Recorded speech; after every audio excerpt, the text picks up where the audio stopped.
암을 가지고 있는 사람은 몸 안에 뭔가 암을 성장시킬 수 있는 그런 환경이 돼 있다는 거죠. 그래서 재발 전이가 되는 것은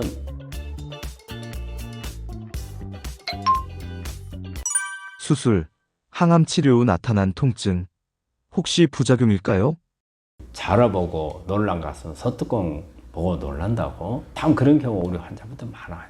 이게 이제 뭐 어깨가 아프다. 그러면 아 이거 뼈 전이가 어깨로 뼈 전이 된 거 아닌가. 머리가 아프다. 그러면 뇌로 전이가 된 게 아닌가. 등산을 이렇게 산을 올라가다 보니까 예전보다 숨이 더 차. 아, 폐의 전이가 아닌가. 그 다음에 이게 뭐 이 옆구리라든지 이런 데서 콕콕 쑤시는 증상이 나와요. 그러면은 아 이것도 전이가 아닌가. 모든 게 기승전결 전이 쪽으로 이렇게 보는 게 많아요. 검사를 하기 전까지 되게 고민을 많이 하고 걱정을 많이 하고 이러는데 되게 바깥에서 이렇게 쉽게 느껴지는 증상들은 실제는 암하고는 별로 관계가 없습니다. 암에 의한 증상이라는 것은 덩어리가 커져서 주변을 압박을 할 때 나오는 증상이 제일 크거든요. 어떤 장기에 암이 있었다. 그러면 조금만 할 때는 아무 증상이 없어요. 우리가 종합검진해야 발견되는 거예요. 그런데 이게 이제 커지면서 주변을 압박을 하니까 압박을 해서 압박에 의한 통증을 느끼고 또 압박에 의해서 어떤 기능이 장애가 오는 거예요. 특히 예를 들어서 간안에 암이 있었다. 그럼 담관을 압박을 하니까 어때요? 그러면은 담즙이 못 내려가잖아요. 황달이 오는 거예요. 그리고 또 못 내려가니까 간 기능이 나빠지잖아요. 피곤해지는 거예요. 그래서 이런 덩어리들이 커지면서 이게 증상을 내는 거지 조그만 한 거 이런 부분들이 암 자체가 증상을 유발시키는 통증을 유발하거나 뭐 두통을 유발하거나 그러진 않습니다. 그래서 너무 조그만 증상에 예민하실 필요는 없어요. 또 우리 암 환자분들이 수술을 하셨잖아요. 그러면 수술하는 주변에 찌릿찌릿한 통증이 나오는 경우가 있어요. 이거는 암하고 관련은 없고 수술을 해서 수술한 자리에 상처가 났잖아요. 수술하면서. 그래 되면은 조그마한 말초신경들이 손상을 받거든요. 그럼 여기서 신경이 다시 자라요.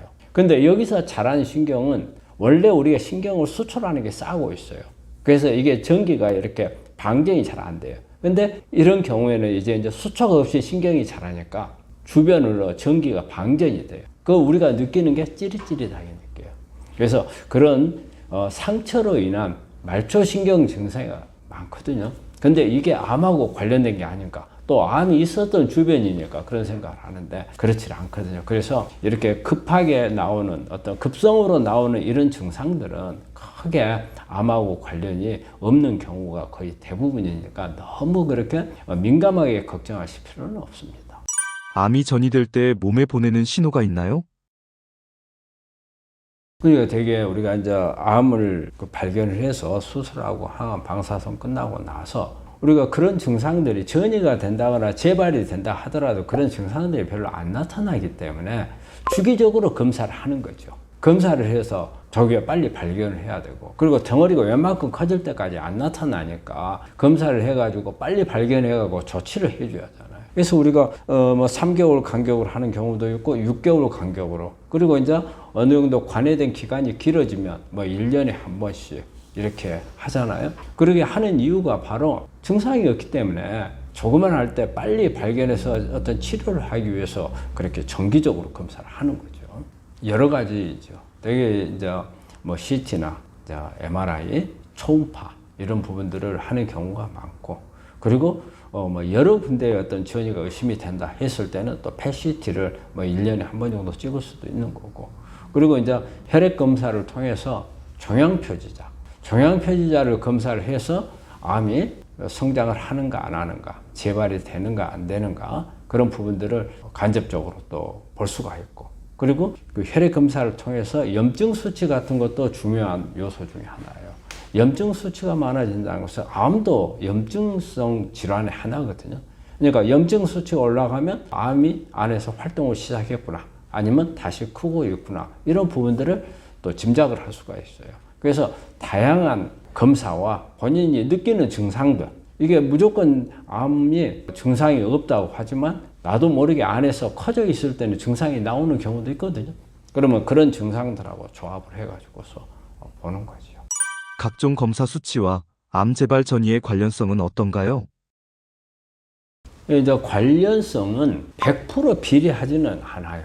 그렇지만 우리가 암을 가지고 있는 사람은 몸 안에 뭔가 암을 성장시킬 수 있는 그런 환경이 돼 있다는 거죠. 그 중에서 이제 여러 가지 요소들이 있어요.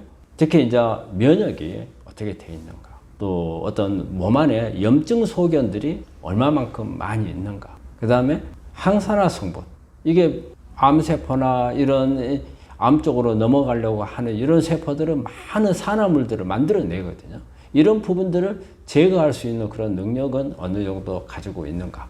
그리고 암 주변에 뭐 산성화라든지 어떤 암이 스스로 공격을 안 받을 그런 바탕을 만들어 놓은 환경, 이런 부분들이 만들어져 있는가. 이 환경을 우리가 이제 TM이라고 하는데, 이런 환경은 우리가 대강 검사를 해보면 짐작을 할 수가 있어요. 그래서 이제 그런 검사들을 쫙 해보면, 이 환자가 상태가 현재 어떻다. 현재 암이 없더라도, 암은 CT나 MRI상에 보이지는 않지만 혹시 재발할 가능성이 있겠다. 그런 부분들을 우리가 좀 간접적으로 이제 짐작을 할 수가 있죠.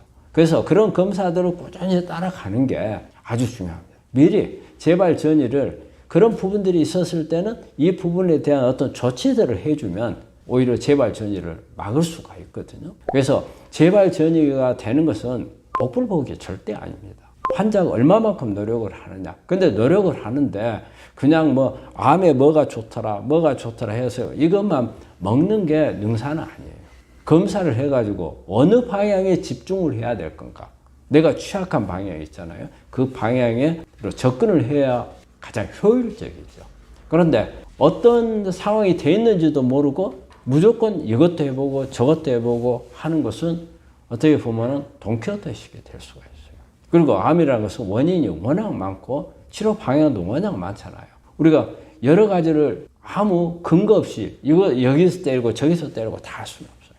그럼 너무 많은 거, 오히려 간이라든지 신장이 부담이 갈 수도 있죠. 그렇기 때문에 검사를 해가지고 가장 어디에 집중을 해야 될 건가, 여러 가지에 집중해야 될 부분들이 나옵니다. 그럼 같이 해줘서, 그래서 저는 우리 환자분들한테 항상 3개월 간격으로 그런 부분들에 대한 검사를 하러 가거든요. 그게 상당히 중요합니다. 우리가 나를 스스로 짐작할 수 있는 게, 내가 느끼는 것만 가지고 짐작하는 것은 상당히 원시적인 방법이거든요. 요즘에는 워낙 좋은 방법들이 많은데 그런 검사들을 하면 미리 우리가 조치할 수 있는 부분들이 나오는 거거든요. 그래서 우리 환자분들은 요즘에 과학이 엄청 발달했잖아요. 그럼 과학적인 데이터를 가지고 치료를 하시는 게 가장 바람직하죠.